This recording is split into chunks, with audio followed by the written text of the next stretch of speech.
성경 사도행전 15장 22절부터 31절까지 말씀입니다. 사도행전 15장 22절부터 31절까지 말씀, 저와 여러분이 한 절씩 교독하겠습니다. 이에 사도와 장로와 온 교회가 그 중에서 사람들을 택하여 바울과 바나바와 함께 안디옥으로 보내기를 결정하니 곧 형제 중에 인도자인 바사바라 하는 유다와 실라더라.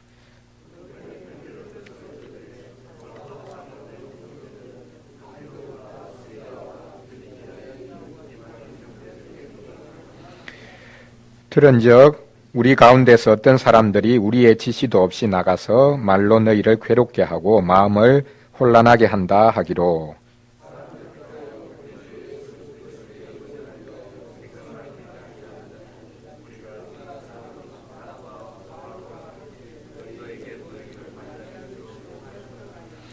그리하여 유다와 실라를 보내니 그들도 이 일을 말로 전하리라.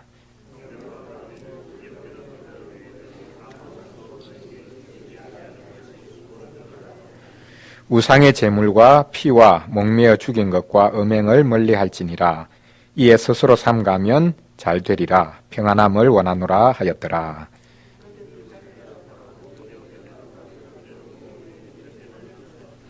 읽고 그 위로한 말을 기뻐하더라. 아멘.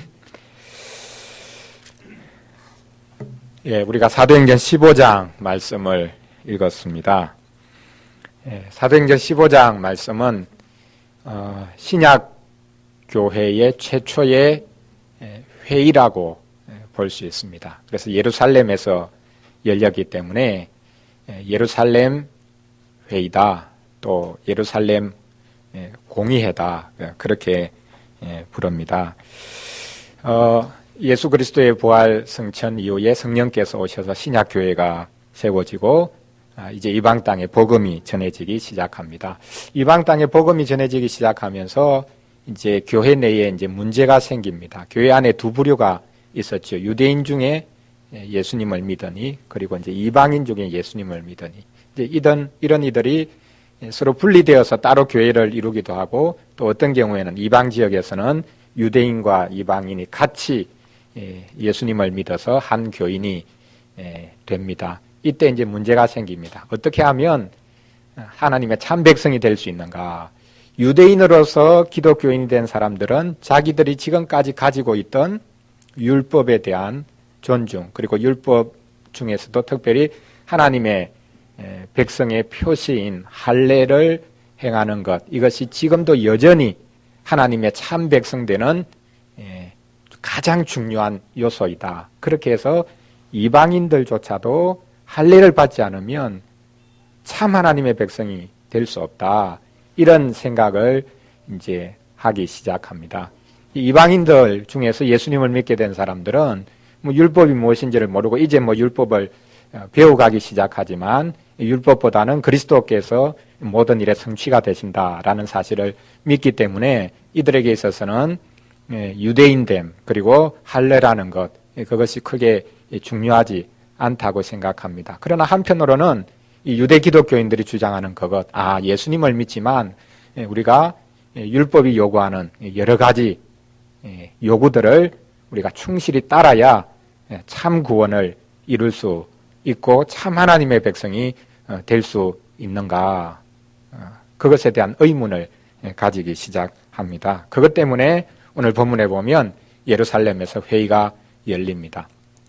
예루살렘에서 왔다고 하는 이들 중에 어떤 이들, 유대인들 중에 기독교인이 된 이들, 사도로부터 무슨 위임장을 받아가지고 왔다, 그렇게 이제 주장하는 이들이 이제 안디옥에 세워진 교회에 가서 이제 바로 이 사실을 주장한 것입니다. 사도행전 15장 1절에 이제 이 부분이 언급되어 있는데요. 어떤 사람들이 유대로부터 내려와서 형제들을 가르치되 너희가 모세의 법대로 할례를 받지 아니하면 너희 구원을 받지 못하리라 하니, 이미 안디옥에 내려가서 복음을 전하고 있던 바울과 바나바, 2절 보니 바울 및 바나바와 그들 사이에 적지 아니한 다툼과 변론이 일어난지라. 이에 형제들이 이 문제에 대하여 바울과 바나바와 및 그 중에 몇 사람을 예루살렘에 있는 사도와 장로들에게 보내기로 작정하니라.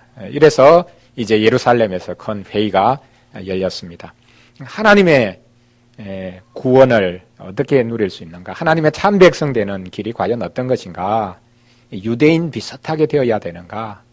유대인들처럼 할례도 행해야 되고 온갖 유대인들이 지금까지 지켜오던 그 모든 율례들 그런 것들을 다 지켜야만 하나님의 온전한 백성이 될 수 있는가? 예수님 믿는 것만으로는 모자란가? 이런 문제를 다루기 위해서 예루살렘에서 회의가 열렸습니다. 이런저런 이야기들을 합니다. 베드로도 이야기하고 자기 경험을 이야기합니다. 이방인들은 함부로 유대인들과 접촉할 수 없는데 그가 환상을 보고 이방인들에게 가서 특별히 로마의 백부장에게 그가 가서 세례까지 베풀 수밖에 없었던 자신의 경험을 이야기를 합니다. 그리고 야고보, 이 야고보는 사도 야고보가 아니라 예수님의 동생 야고보입니다. 이미 이때 예루살렘 교회에서 예수님의 동생 야고보스를 기록한 야고보가 교회의 중요한 역할을 담당하게 되었다라는 사실을 알 수 있는데 그도 철저히 유대인이거든요. 그럼에도 불구하고 그가 외치기 시작합니다. 유대인인 우리도 스스로 지기 힘든 짐을 이방인들에게 지우는 것은 옳지 않다. 그렇게 말을 해서 결국은 결론에 이릅니다. 이방인들에게 우리도 질 수 없는 무거운 짐을 지도록 해서는 안 된다. 율법을 지켜서 구원받는 것도 아니고 또한 할례를 받아야만이 참 구원에 이르는 것도 아니다. 우리의 구원은 오직 하나님이 보내신 우리 주 예수 그리스도 그분을 믿는 믿음으로만 충분하다. 그럼에도 불구하고 이방인들은 지금까지 이방 사회 속에서 온갖 잘못된 악습, 그것에 깊이 빠져 있었기 때문에 몇몇 가지 사실만큼은 금해야 된다라는 것을 우리가 알리자. 그렇게 해서 오늘 본문 29절 나와 있지요. 이 부분만큼은 멀리하라고. 이방인 중에 예수님을 믿은 이들 중에서 이런 부분만큼은 멀리하는 것이 하나님의 백성으로서 합당하다라는 것을 알리자라고 말을 합니다. 우상의 제물, 그러니까 어느 지역에서나 로마 제국 내에서 또 헬라 문화권 내에서는 이 우상을 섬기고 또 제물을 바치고 또 그 제물을 서로 먹고 마시면서 하나됨을 확인하는 그 자리에 갈 수밖에 없는데 시민으로서 살아가기 위해서는 이것을 반드시 행할 수밖에 없는데 우상의 제물을 멀리해야 된다. 예수님을 믿고 하나님의 백성 된 이들은 우상의 제물을 멀리해야 된다. 그리고 피를 멀리해야 된다. 피를 먹고 마시는 이것도 이제 종교적인 것이죠. 그것을 멀리해야 된다.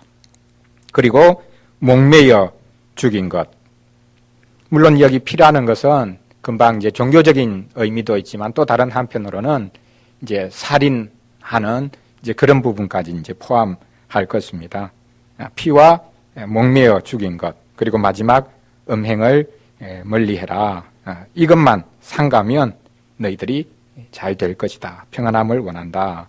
그렇게 결론을 내려서 이것을 이제 편지로 작성해서 이제 안디옥 교회로 보냅니다. 이것이 이제 신약 교회가 모여서 최초로 공회의를 통해서 하나님의 뜻을 이제 분간하고 이방 지역에 세워진 교회, 그들이 참 하나님의 백성됨을 어떻게 누리고 또 그 땅 가운데서 이방 땅 가운데서 생활할 수 있는가라는 것을 결정한 중요한 내용이었음을 우리가 볼 수 있습니다. 인간들이 모여서 물론 사도들도 있었지만 사람들이 모여서 회의를 하고 결정을 했는데 이게 과연 권위가 있는 것인가? 그것이 하나님의 말씀과 동일한 권위로 받을 수 있는가? 그런 의문을 제기할 수 있을 것입니다. 그런데 이 회의를 했던 이들이 얼마나 놀라운 확신을 가졌는가라는 것이 오늘 본문에 이제 드러나는데요. 그 바로 앞절 28절을 보시면요. 성령과 우리는 이 요긴한 것들 외에는 아무 짐도 너희에게 지우지 아니하는 것이 옳은 줄 알았다. 그러니까 우리는 이라고 표현하는 것이 아니라 성령과 우리는, 성령님을 이제 끌고 들어오는 것이죠. 성령께서 이것을 우리에게 지금 말씀하고 계신다라는 확신을 가졌습니다.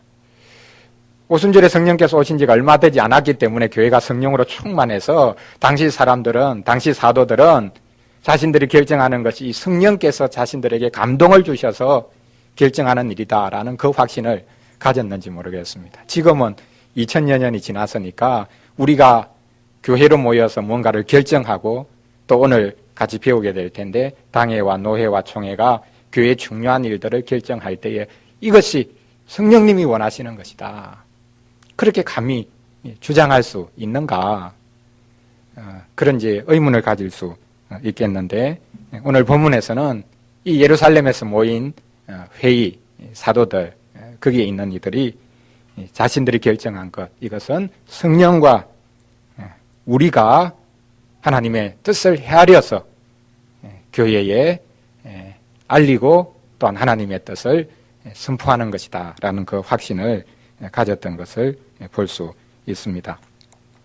이것을 이제 안디옥 교회에 전했죠. 그리고 우리가 좀 넘어가 보면요. 사도행전 16장 4절 보십시오. 이제 사도 바울이 안디옥에서 가르치다가 안디옥 교회에 보냄을 받아서 이제 전도 여행을 이제 떠나죠. 그래서 이제 제1차 전도 여행을 이제 떠났는데, 제1차 전도 여행을 하면서 그가 전했던 것이 물론 복음이겠죠.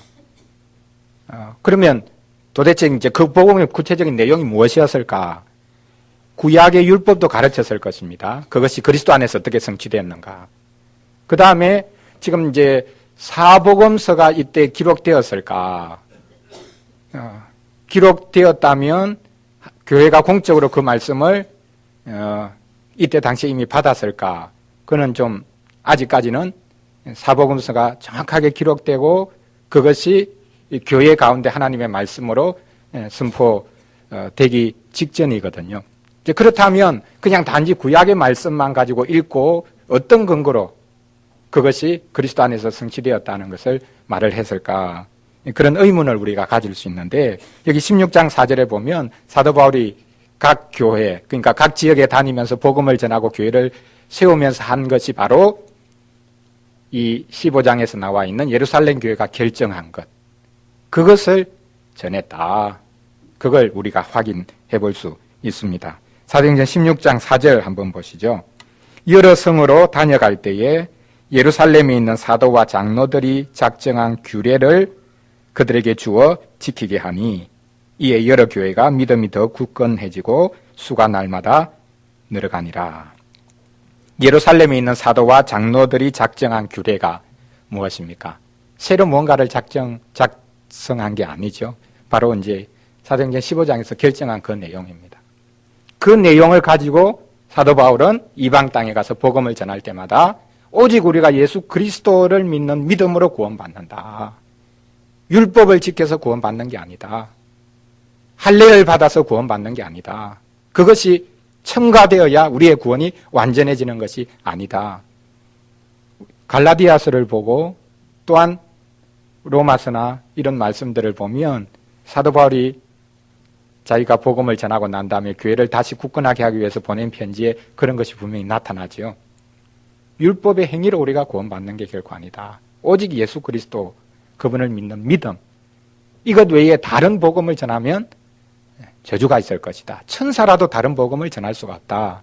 갈라디아서에서 그렇게 말씀하죠. 그리고 로마서에서도 더 분명하게 말씀합니다. 유대인들조차도 율법을 자랑하고 있었지만 그 율법을 지켜서 구원 얻을 유대인들 없었다.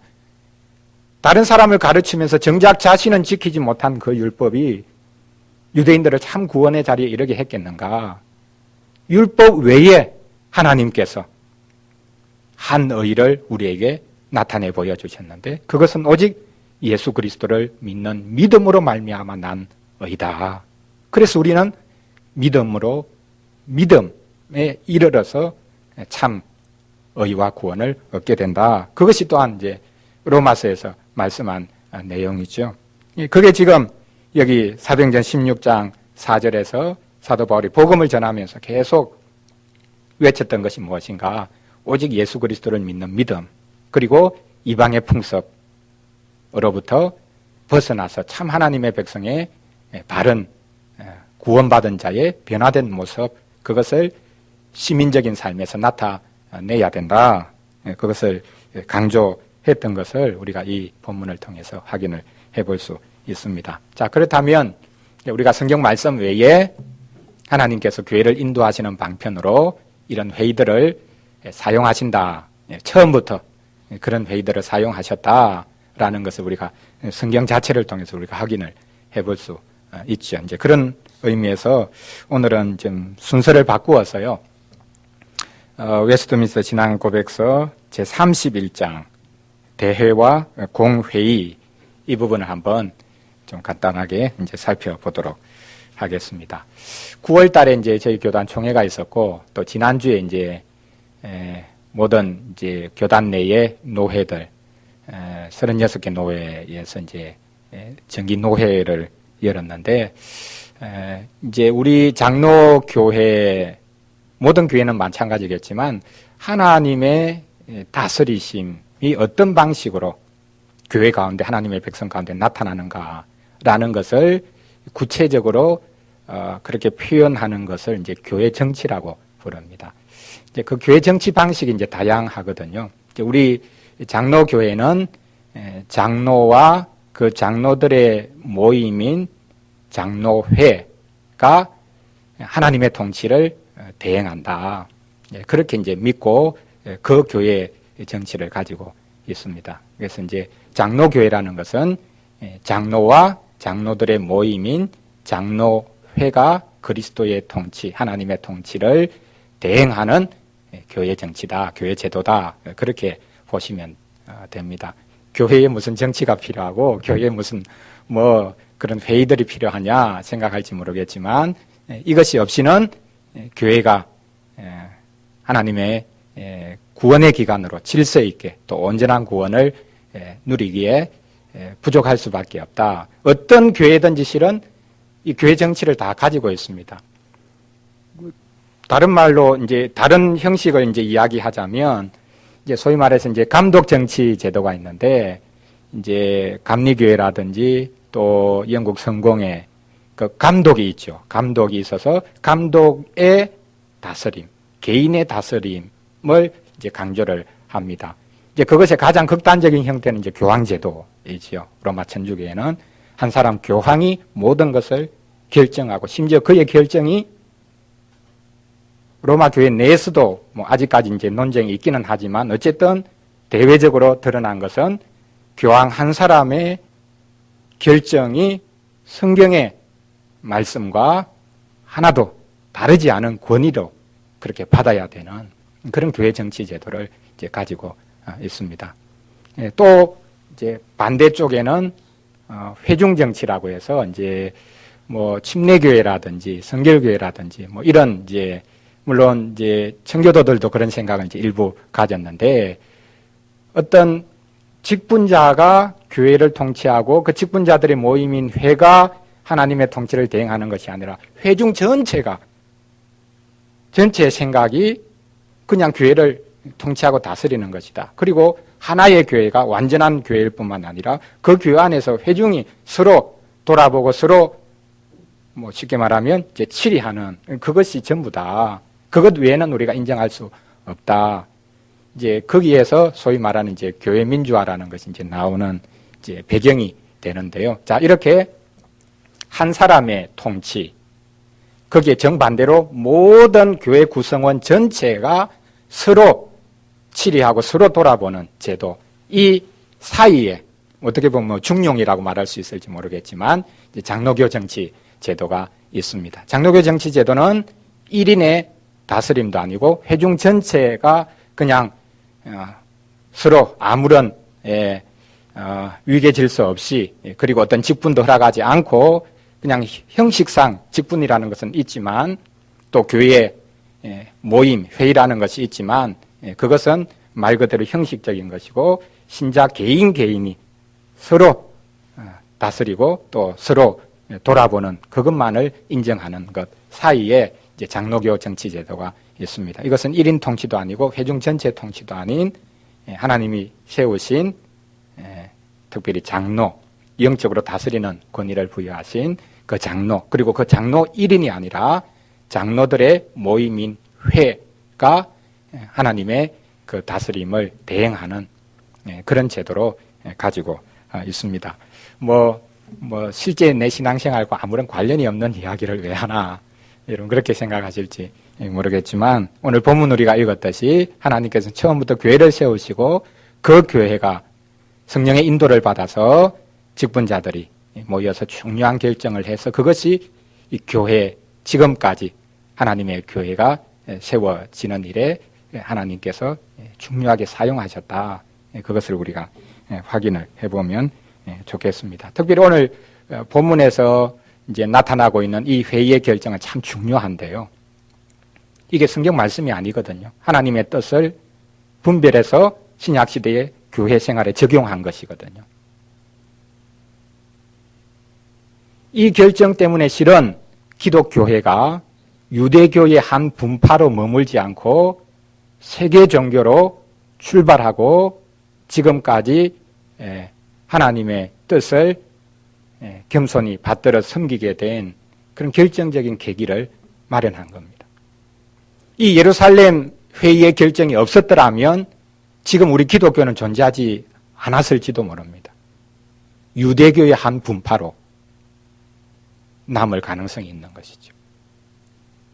유대교와 하나도 다르지 않은 유대인 아닌 이방인들이 하나님의 백성이 되기 위해서 예수님을 믿는 것뿐만 아니라 여전히 할례도 행하고 구약율법에 기록되어 있는 모든 규례들을, 물론 성전이 없어졌으니까 제사를 드릴 수는 없겠죠. 그러나 구약 성경에서 말씀하고 있는 것들을 그대로 지켜야 구원을 받을 수 있는, 그래서 우리는 유대교의 한 분파로 지금까지 남아있든지, 그렇지 않으면 유대교에 완전히 그렇게 속하게 되었든지 기독교가 이 땅에 존재하지 않았을, 물론 그것은 가정이기는 하지만요, 그만큼 이 교회 결정은 중요한 결정이었습니다. 예수님을 믿는 믿음, 그것만이 우리 구원의 유일한 길이고, 그래서 우리는 유대교와는 다른, 유대교로부터 우리가 나왔다고 볼 수 있죠. 기독교가. 예수님도 유대인이셨고 예수님도 회당에서 늘 배우고 회당에서 또 가르치기도 하셨고, 사도들도 이방 땅에 갈 때에 가장 먼저 간 곳이 어디입니까? 회당에 들어갔거든요. 회당에 들어가서 구약의 율법을 달라고 해서 그 율법을 읽고 해설하는 랍비의 역할을 충실히 감당했습니다. 그러나 예수님을 믿는 이 믿음이 유대교의 한 분파로 머물지 않고 새로운 종교, 세계 종교화 될 수 있었던 것, 유대인의 벽을 넘어선 것, 그것이 어디로부터 출발했는가? 그게 바로 여기 우리가 읽었던 사도행전 15장에 바로 이 회의, 이 결정 때문이었습니다. 그렇다면 이제 교회가 모여서 특별히 하나님이 세운 그런 직분자들의 모임, 장로의 회가 하나님의 뜻을 받들어서 시대마다 중요한 결정을 해서 교회에 그것을 제시하고 선포하는 것, 그것이 그 시대마다 교회를 세우는 아주 중요한 도구가 된다라는 것을 알 수 있습니다. 그런 관점에서 오늘 이제 이 부분을 같이 한번 잠시 생각을 해 보겠습니다. 이제 1항에서 말하고 있는 것이 공회의가 도대체 필요한가, 그 근거가 뭔가라는 것을 이제 먼저 언급하고 그 공회의를 이제 소집하는 부분에 관해서 말을 하고 있습니다. 보다 나은 치리와 교회를 더 잘 세우기 위하여 일반적으로 대회 또는 공회의라고 불리는 회의가 있어야 한다. 회의가 많으면 회의적이 된다. 교회에는 회의가 많으면 안 된다. 무슨 위원회가 많고 위원회가 모이기만 하면 회의만 하고, 회의는 성령의 역사를 거스린다. 회의 무용론이 많죠. 예, 그러나 우리 장로교 선배들 이제는 개교회가 아니라 교회 전체가 세워지는 것에 관심을 가졌습니다. 나 자신의 구원뿐만 아니라 같이 구원을 얻어가는 것, 교회 안에서 같이 구원을 누리는 것, 그것을 그들이 중요하게 생각하기 때문에 자기 혼자만의 구원이 아니라 교회가 전체적으로 그리스도의 몸으로 같이 아름답게 서는 것, 그것을 기대했기 때문에 회의 이야기를 하고 있는 것입니다. 왜 공회의가 필요한가? 보다 나은 7일을 위해서, 교회를 더 잘 세우기 위해서 이런 회의가 필요하다. 예수님이 베드로의 고백을 받으시고 베드로에게 허락한 권세가 뭡니까? 소위 말하는 이제 천국 열쇠를 주시지요. 너 위에 내 교회를 세울 것인데 음부의 권세가 이기지 못하리라. 내가 너에게 열쇠를 주는데 네가 땅에서 메어버리면 하늘에서도 메이고 네가 땅에서 풀면 하늘에서도 풀린다. 이제 교회, 그것은 이제 베드로 개인에게 준 게 아니라 베드로 개인에게 주었다는 그 생각 때문에 천국 열쇠를 베드로가 받았다. 그래서 베드로가 이후에 자기 후계자들에게 계속 전달해 주었다. 그래서 지금까지 그 천국 열쇠가 전달되어 왔다. 그 믿음 때문에 지금 이제 서 있는 교회가 로마 교회 아닙니까? 로마 천주교회. 그런데 우리는 그게 베드로 개인에게 준 게 아니라 참 신앙 고백을 한 교회에게 주신 권세다. 그렇게 우리는 믿거든요. 그런 의미에서 하나님 그리스도께서 자기 교회를 친히 세우시고 그 교회를 주님이 가시고 난 다음에는 성령으로 다스리겠지만 주님께서 바른 복음 선포자들, 그들을 세우셔서 그리스도의 통치를 지금도 우리 눈에 보이게 분명하게 선포하시고 나타내신다. 그 천국 열쇠, 그것 때문에 교회는, 특별히 우리 장로교회는 장로를 세웠고, 그리고 장로의 회인 장로회, 당회지요. 당회가 그리스도의 그 통치를 선포하고 실행하고 있다. 이제 그것을 여기서 이제 언급을 하고 있습니다. 그래서 때를 따라 이 공회의가 소집되어야 한다. 그건 이제 바로 덧붙이는데요. 한번 보시죠. 개체교회의 감독자와 다른 직분자들은 파괴가 아니라 교회를 세우도록 그리스도께서 그들에게 주신 그들의 직무와 권세에 의해 이런 회의를 소집하고 교회의 유익을 위하여 마땅하다고 판단될 때마다 회의에 참석하여야 한다. 예, 하나님이 세우신 직분자 중에 장로의 회가 이 회를 소집해야 되고 소집할 때 적극적으로 응해야 된다. 그래서 이제 가장 기초적인 회가 교회를 다스리는 당회이지요. 거기에다가 조금 넓은 회라고 할 수 있는 노회가 있습니다. 모든 신자들의 개인 문제, 신앙생활의 문제, 삶 전체를 관장하고 있는 것이 이제 개교의 당회입니다. 근데 우리 장로교회에서는 목사는 그 교회의 회원이 아닙니다. 한편으로 좀 이상하게 생각될지 모르겠지만요. 저는 온생명교회의 교인이 아닙니다. 이제 개혁교회에서는 모든 목사도 개교회의 회원입니다. 근데 우리 장로교회는 목사의 회원권이 어디에 있느냐? 개교회에 있는 게 아니라 노회에 있습니다. 그래서 노회가 모여서 목사의 문제를 다루죠. 목사가 잘못한 거 있으면 권징도 하고, 목사가 또 다른 교회 부름이 있으면 그것을 허락하는 일, 그것도 하고, 또 목사를 세우는 것을 개교회가 하는 것이 아니라 노회에서 세우죠. 노회에서 목사 고시를 치르고 노회에서 목사를 안수를 줍니다. 그래서 이제 이게 조금 다른데, 대륙에 있는 개혁교회에서는 목사도 그 소속이 개교회에 있습니다. 그래서 그 개교회에서 그 목사의 문제를 늘 다루죠. 목사의 잘못이나 또 목사의 설교도 당회에서 늘 다루고 그렇게 하는데, 우리 장로교회에서는 조금 다른 이제 정치제도, 같은 이제 장로교 시스템을 가지고 있지만 목사의 신분은 노회에 있다. 어떤 것이 더 합당한지 그것은 우리가 잘 따져보아야 될 필요가 있습니다. 그래서 노예가 필요한 이유는 우리 장로교회에서는 목사를 관리하기 위해서, 목사가 바른 말씀을 선포하고 그의 신분 상태를 정확하게 파악하고 또 목사를 세우고 또 심지어 장로를 세우는 것도 노회에서 시험을 치르고 결정을 하고, 물론 안수는 개교에서 하지만 장로가 개교회의 회원인과 동시에 노회의 총대가 되어서 같이 당회처럼 목사와 장로의 회가 그 노회에 소속된 교회를 돌아보는 일을 이제 합니다.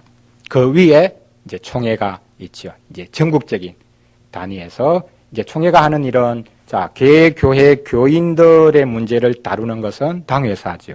그리고 목사의 문제를 다루는 것, 목사가 될 사람 문제 다루는 것은 노회에서 하죠. 그럼 총회에서 하는 것은 뭡니까? 목사 개인의 문제, 그리고 신자 개인의 문제 다루는 것은 이미 노회 당회가 다 하는 것이죠. 총회는 조금 더 넓은 의미에서 교회 전체를 세우기 위해서 필요한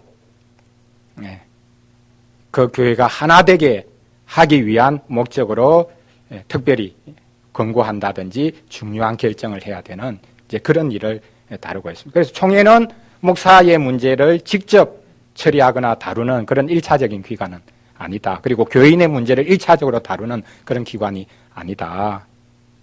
교회의 문제, 노회의 문제가 총회로까지 이제 올라갈 때에 거기서 같이 이제 중요한 결정을 하기는 하지만 직접 1차적으로 교인의 문제, 목사의 문제를 직접 다루는 기관은 아니다. 그런 의미에서 총회는 상설회가 아닙니다.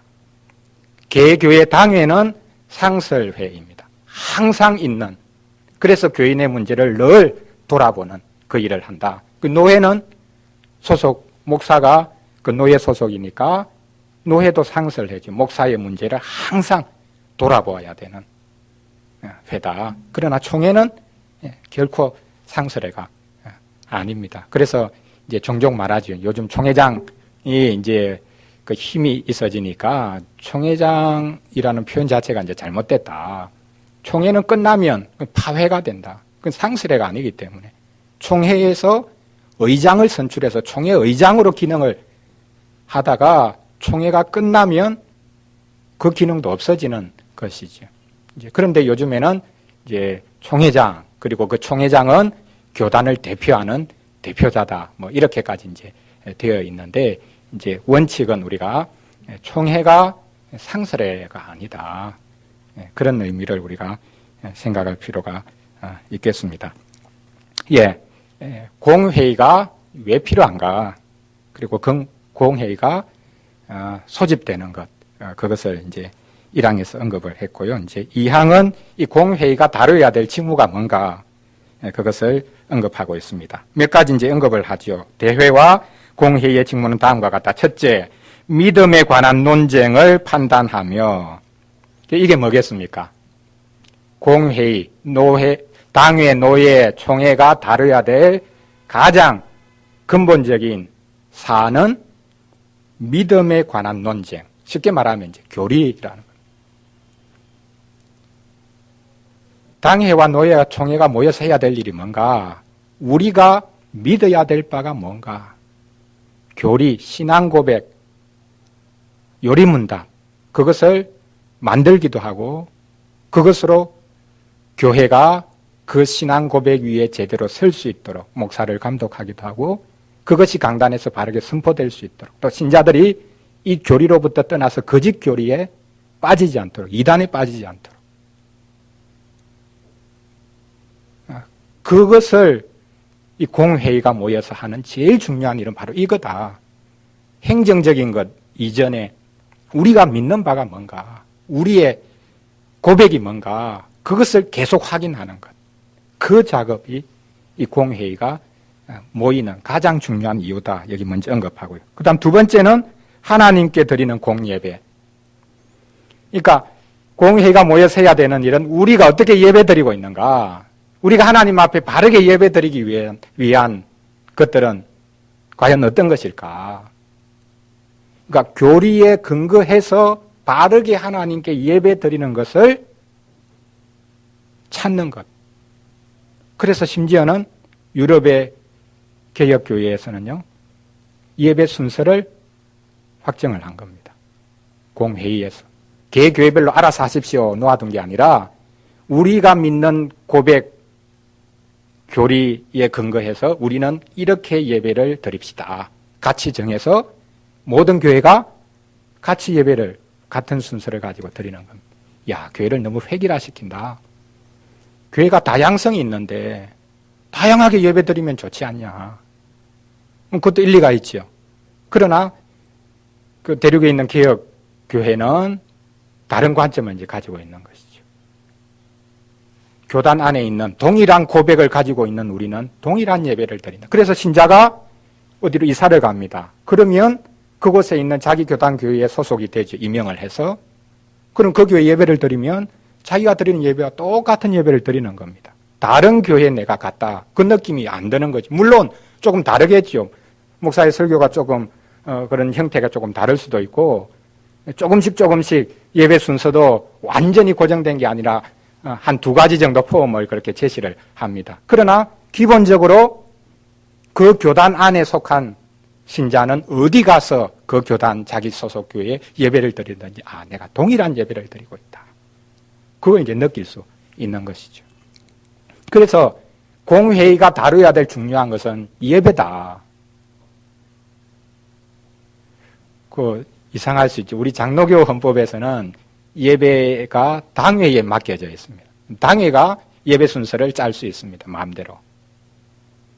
그게 바람직한 건지 안 그러면 노회총회에서 전체 교회, 그 교단에 소속된 교회 모든 총대원들이 모여서 예배를 그렇게 우리가 이렇게 드리면 좋겠다 결정해서 교회마다 조금씩 그렇게 여지도 있고 자율성도 있겠지만 예배를 같은 양식으로 그 신앙 고백에 근거해서 이렇게 우리가 예배를 드리자 정하는 것이 좋을지 이것도 중요한 부분인데 우리는 좀 간과하는 측면이 있습니다. 그 다음 세 번째, 교회의 치리를 더 잘 정비하는 데 필요한 법칙과 지침을 제정하고 교회가 하나님의 통치를 잘 받기 위해서 필요한 여러 가지 법칙들, 지침들 이런 것들을 제정하는 것. 예를 들어서 우리가 주일을 지키자. 그럼 주일을 어떻게 지키는 게 좋을까?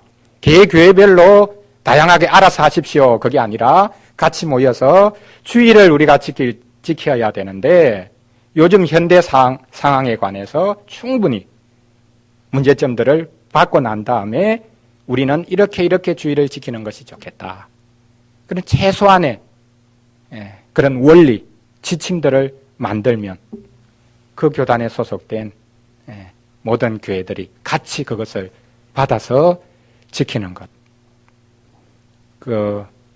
이것을 자꾸 이제 획일적이다. 이렇게 이제 보면 이제 이런 회의가 필요 없죠.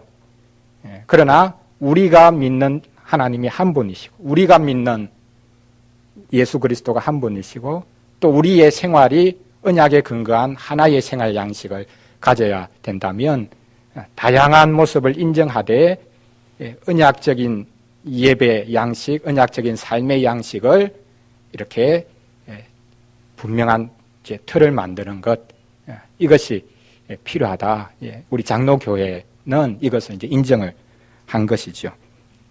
개인에게 신앙을 가지고 있는 개인의 양심의 자유에만 모든 것을 맡기지 않고 그 자유라는 것이 얼마나 오용되기 쉽습니까?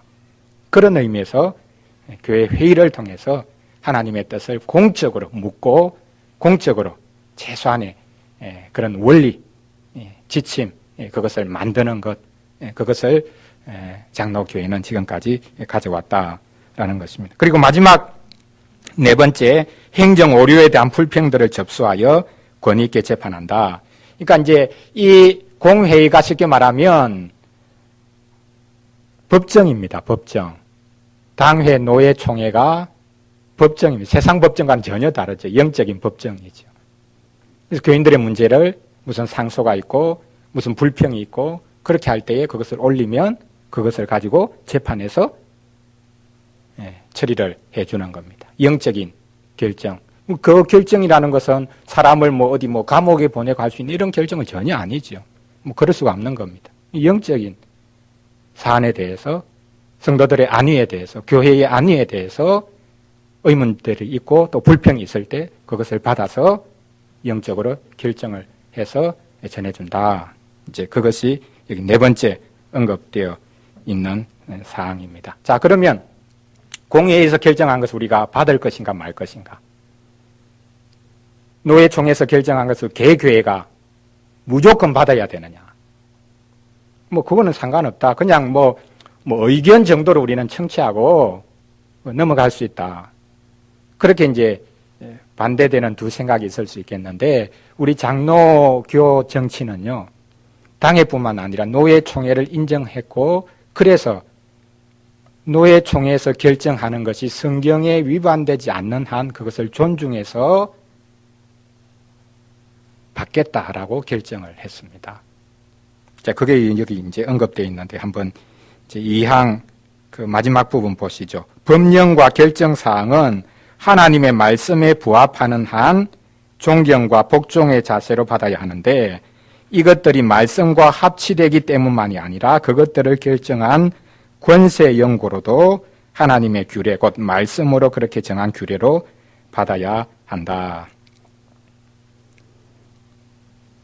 노회총회, 심지어 당에도 마찬가지겠죠. 거기서 결정한 것이 말씀과 위반되면 받을 필요가 없습니다. 말씀이 항상 가장 최고의 법이죠. 그것을 어기는 법을 당회가 만들었다. 노회가 만들었다. 총회가 만들었다. 우리는 거부할 수 있죠. 그래서 장로교 정치 원리 제일 첫 번째가 뭐냐면 양심의 자유 원리거든요.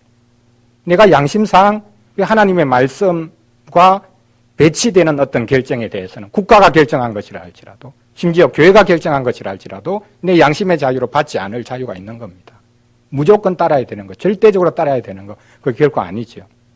그러나 그것이 말씀에 부합할 때는 그것을 말씀에 부합하는 것뿐만 아니라 하나님께서 그런 기관들, 그런 회의들을 통해서 우리를 통치하신다, 다스린다라는 것을 믿는 마음으로 그 권위에 우리는 존중한다. 그렇게 우리 장로교회는 생각을 가지고 있습니다. 그래서 이것은 단순히 그냥 권고사항이나 조언 정도가 아닙니다. 당회가, 노회가, 총회가 결정한 것은 우리 신자 개인에게, 그리고 목사 개인에게 이것은 조언이니까, 조언은 어떻습니까? 누가 조언해주면 내가 들어도 되고 안 들어도 되는 거 아닙니까? 그러나 조언 이상의 구속력이 있다. 그래서 그 결정에 우리는 따르는데 억지로 따르는 게 아니죠. 사랑으로 역사하는 믿음의 문제로 생각해서 우리는 따르는 것입니다. 이 부분은 조금 이제 복잡할 수 있는 부분이기는 한데요. 이제 그렇게 여기 언급하고 있습니다. 3항 보시면요, 공회의가 오류를 범할 수 있다. 그걸 언급하고 있습니다. 그렇죠? 공적인 회의, 목사와 장로들이 모여서 결정하는 것도 잘못될 수 있습니다.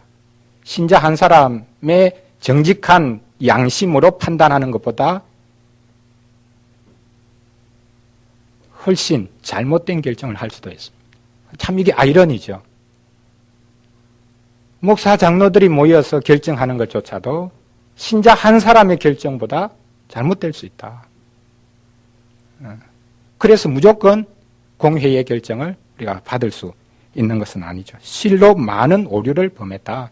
중세교회가 공회의, 공의회라고 부르는데 그 공의회를 수없이 했는데 그 공의회가 지난번에 했던 결정을 뒤집고 그 다음에 공의회가 앞에 있는 결정을 또 뒤집고 어떤 사상을 이단으로 몰았는데 그 다음에는 이단이 아니라고 했다가 또 다음에는 또 이단으로 묶었다가, 쉽게 말하면 이제 공적인 회의가 당시에는 로마 사회, 교회가 로마 제국 내의 교회였기 때문에 황제의 심중, 한 황제의 어떤 의견 이런 것이 더 적극적으로 반영된다든지, 그리고 동서교회가 분립되면서 동서교회가 서로 다투고 하면서 공회의가 잘못된 결정을 한 경우가 많이 있었던 것이죠.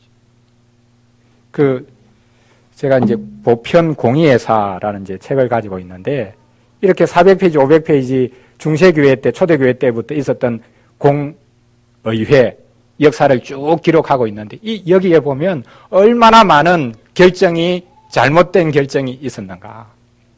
이전의 결정을 바로 다음 순간에 뒤집어 엎는, 어떤 한 사람을 이단으로 만들었다가 다시 해제시켰다가 또 이단으로 만들고, 그러니까 공회의에 정치적인 요소가 얼마나 많이 개입될 수 있는가라는 것을 이제 보여주는 것이죠. 그래서 여기 사망에서 마지막으로 이제 말씀하는 게 이제 이것입니다. 그러므로 회의를 믿음과 생활의 법칙으로 삼지 말고 믿음과 생활의 보조수단으로 사용해야 한다.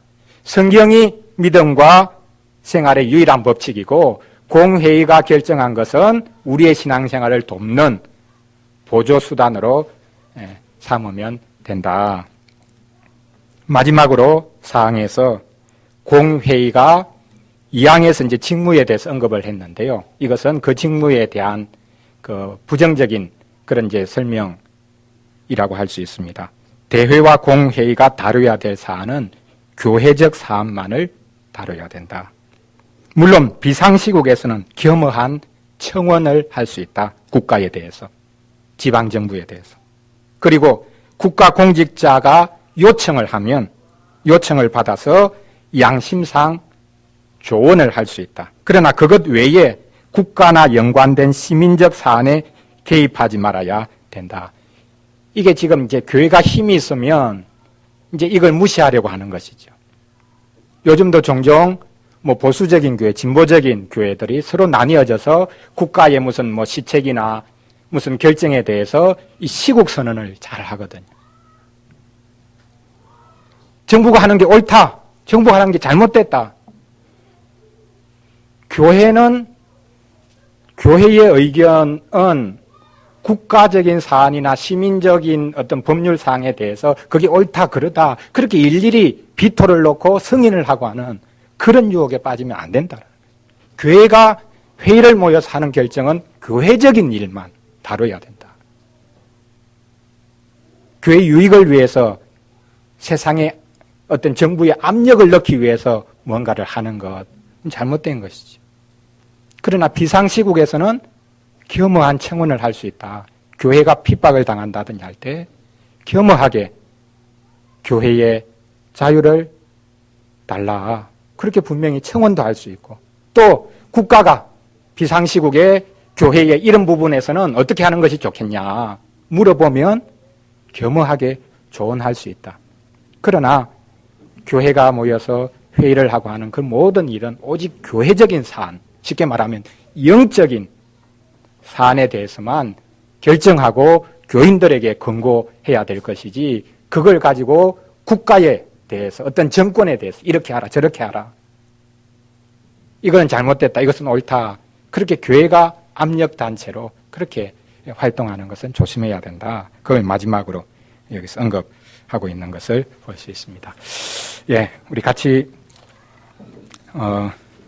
기도하고 마치도록 하겠습니다.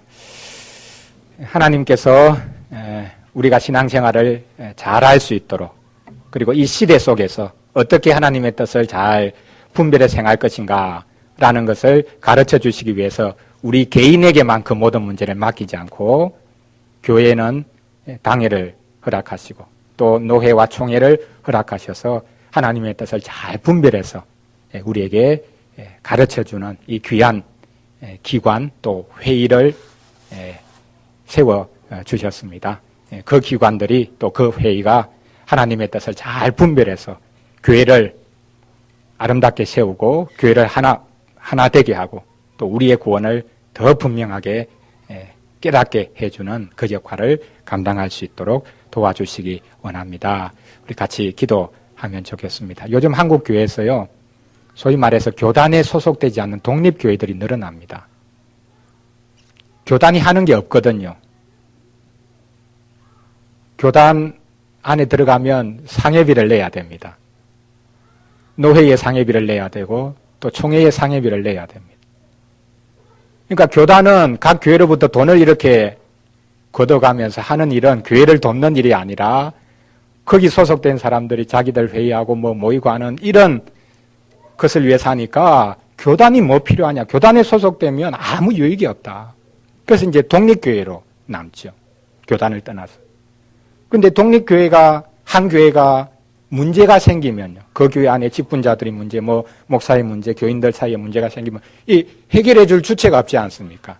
그러니까 이제 어쩔 수 없이 독립교회도 독립교회들끼리 모여서 독립교회 협의회가 만들어집니다. 물론 그것은 우리 장로회, 노회나 총회처럼 결정을 해서 강제하고 그것을 무조건 받아야 되는 그런 의미로 그 협의체가 구성되어 있는 것은 아닙니다. 교단의 역할은 아니고 그냥 느슨한 관계로 뭐 교역자들을 뭐 이렇게 양산해서 그렇게 교역자가 쓸 수 있도록 하는 역할이라든지 뭐 그냥 좀 느슨하게 이제 교회들을 좀 이렇게 묶어주는 그 역할을 합니다. 그러니까 교회 하나로 그냥 쓸 수가 없는 거죠. 어떤 형태로든.